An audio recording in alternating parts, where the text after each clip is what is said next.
What's going on, everybody? Let's get into this because on First Take today, the conversation turned to Josh Giddy and the Los Angeles Lakers, and Stephen A. Smith did not hold back. He laid it all out, and honestly, this might be one of the most fascinating trade scenarios floating around right now. Stephen A. said point blank, Josh Giddy is a very intriguing player. He's 6'8", he's versatile, he's got size, and his best attribute is his playmaking ability. This is a guy who thrives when the ball is in his hands, running the show, facilitating, making things happen for everyone else. And as Stephen A. reminded us, he's improved his shooting. Last season, he actually knocked down threes at a respectable clip, which means you can't just leave him out there anymore. That opens the floor. That makes him dangerous. Now here's where the debate heated up on First Take.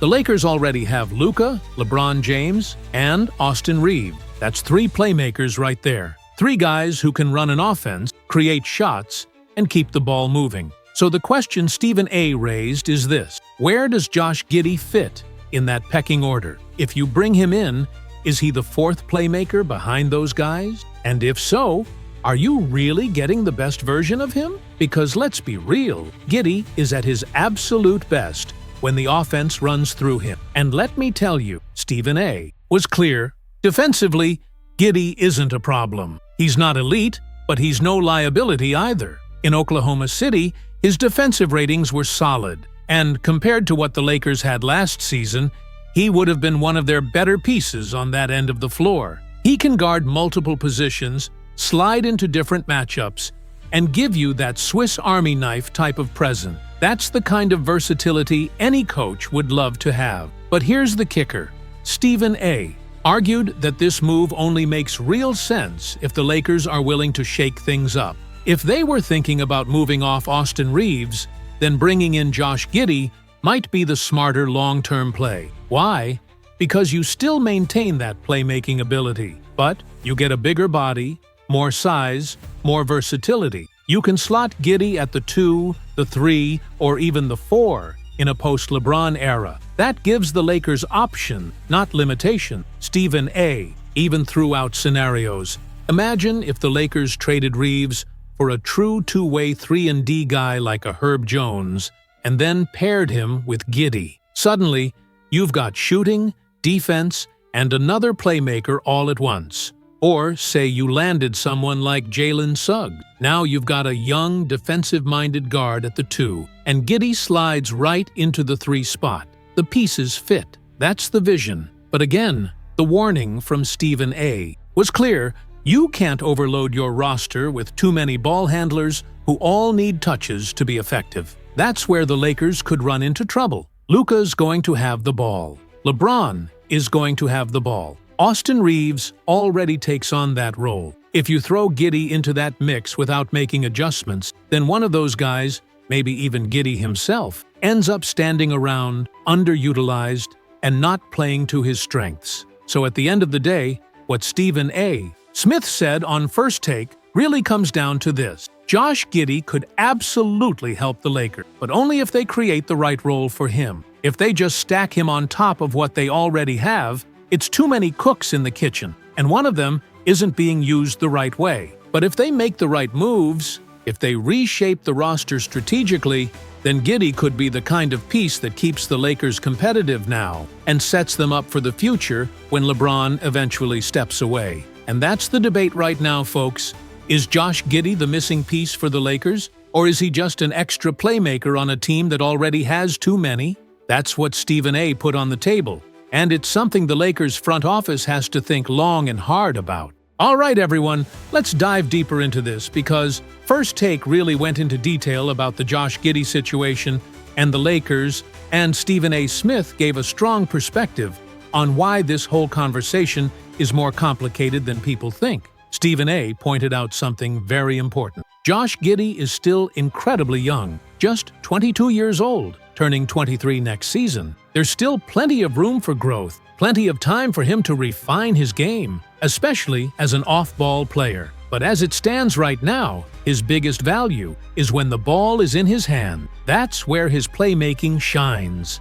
And Stephen A. made it clear, if you bring him to the Lakers, You're basically doubling up on something you already have with Luka, LeBron, and Austin Reeves. It creates redundancy. And then there's the money issue. Stephen A. said flat out, Giddy reportedly wants upwards of $30 million per year. $30 million! That's a huge number for a guy who, as of now, hasn't proven he can be elite off the ball, hasn't shown he can consistently hit threes at a high level, and isn't the type of athlete that overwhelms you physically. That's a major concern for any front office, especially one already navigating the salary cap restrictions the Lakers face. Now, Stephen A. compared this to other options. He brought up Jonathan Kuminga, and the way he framed it was very clear. Kuminga just makes more sense for the Lakers. Why?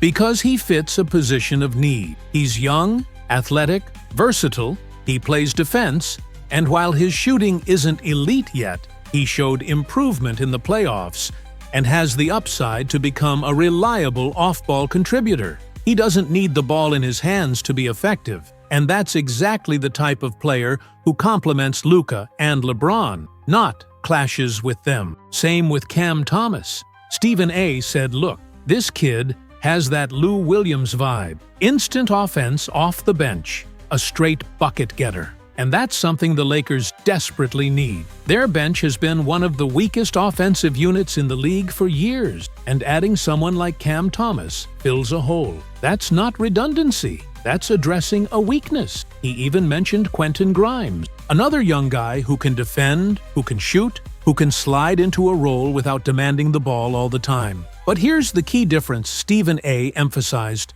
If you don't trade Austin Reeves, then where do guys like Grimes or even Giddy fit? Because they're not going to want to play a Lou Williams role forever. They're not built for that kind of limited opportunity. Now, Stephen A. acknowledged the versatility Giddy brings. At 6'8", he can guard multiple positions, he's shown he can be effective as a defender, and his numbers last year weren't bad at all. 15 points, 8 rebounds, and 7 assists per game. That's impressive. But again, the problem is fit. He's not an elite shooter. He's not an explosive athlete. And if you try to mold him into just a 3-and-D guy, you're stripping away the very attribute that makes him special, his playmaking. And here's where Stephen A. was brutally honest. Giddy's playmaking becomes redundant on a Lakers team that already has Luka Doncic, LeBron James, and Austin Reeves. You're essentially paying big money for a guy whose best skill set can't fully be maximized. That's not a good allocation of assets. Unless, Stephen A. said, you can get him at a discount. If the market drops, if you can bring him in at something like $18 million a year instead of $30 million, then maybe it's worth it. Maybe you take a flyer because he's young, talented, and you'd still be able to trade him later if it doesn't work out. But Stephen A. stressed that the Lakers cannot afford to overpay or overcommit to a player who doesn't solve their actual problem. They need shooting. They need defense. They need complementary pieces that allow Luka and LeBron to maximize their strengths. Giddy, as good as he is, doesn't check those boxes right now. So to wrap it all up, what First Take laid out is this. Josh Giddy is talented, versatile, and has upside. But for the Lakers, he's more of a luxury than a necessity. Unless the price is right, unless the role is clearly defined, he could end up being more of a redundancy than a solution. And that's why Stephen A. said he'd rather see the Lakers pursue players like Kuminga, Cam Thomas, or Quentin Grimes, guys who can fill gaps instead of duplicating what's already there. That's the reality of this debate. Is Josh Giddy worth the gamble for the Lakers? Maybe, but only if everything lines up perfectly. Otherwise, you're paying a premium for a player you can't truly maximize. Stephen A. Smith continued his breakdown, and this time he made it crystal clear. Context mattered. He said, flat out, if the Lakers didn't have Luka, then yes, Josh Giddy would make sense. You'd go get him.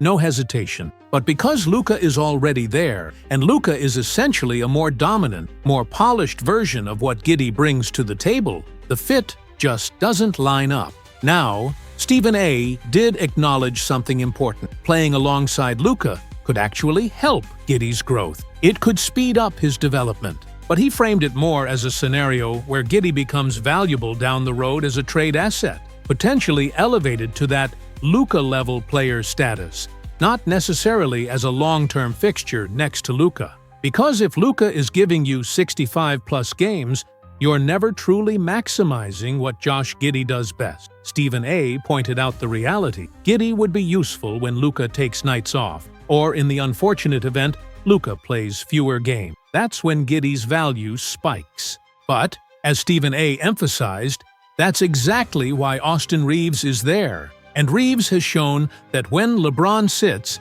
his production takes a major jump. Stephen A. noted that Reaves averages around 20 points, 6 rebounds, and 8 assists when LeBron is off the floor. That's not something you can just overlook. So the real question, according to Stephen A., becomes this: why swap Reaves for Giddy unless you're getting more in return? Yes, Giddy is bigger, better defensively, and more versatile, but Reaves is a more polished scorer and an underrated playmaker himself. In Stephen A.'s eyes, if you're making that move, it can't just be Giddy for Reaves straight up. It has to be Giddy plus something else. He even floated the idea of waiting until next offseason, letting Giddy hit unrestricted free agency, and then possibly structuring a double sign-and-trade, Reaves for Giddy plus another asset, maybe a player like Patrick Williams. And then Stephen A. got into the numbers. He highlighted that Giddy has been durable, consistently available, logging 70-plus games in most seasons. Last year, Giddy averaged 30 minutes, 11.5 field goal attempt, shooting 46, 5% from the floor, and nearly 38% from three, by far the best of his career. Year after year, Giddy has shown steady improvement, going from 26% from deep as a rookie to 32% to 34%, and now nearly 38%. Add in 15 points, 8 rebounds, 7 assists, a steal and a half per game, and you've got a well-rounded player who continues to grow. But still, Stephen A. wrapped it up by saying this: while he wouldn't hate the idea of Giddy joining the Lakers, it's not a move he'd rush to make. Giddy has value, no question, but unless the Lakers are getting multiple pieces that clearly elevate the roster, Austin Reaves remains the better fit.